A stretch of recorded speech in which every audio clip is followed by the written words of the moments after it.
Welcome to ECN Trade Daily Video.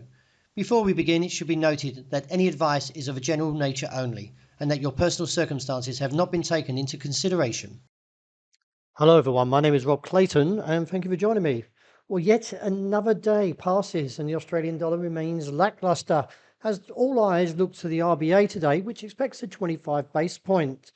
Nevertheless, still be on your guard just in case we get a surprise 50. But overall, 25 appears to be locked in, and let's see how the market moves following that decision.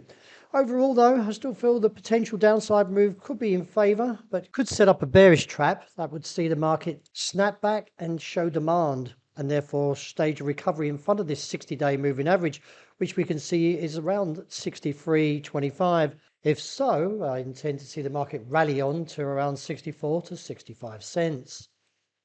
The euro attempts to break higher as the dollar slips overnight, but not overly supportive from the MACD.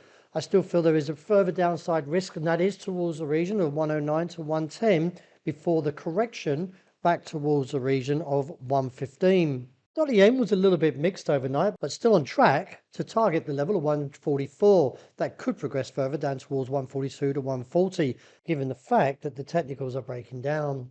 Any upside attempt, well, should find good resistance around 146. A very powerful move overnight for sterling, but still lacking technical support.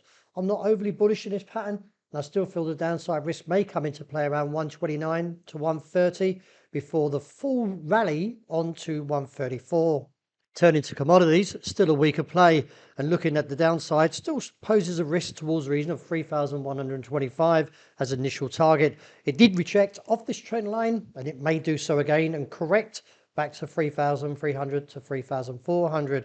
Wrapping up with oil, the market is staging a little bit of a recovery here, not fully broken down due to the rejection of the midway point, but keep an eye around 64 as it caps at the moment, just in case we get a rejection back to the 60 area and then a correction and power through 64 and onto $66 a barrel.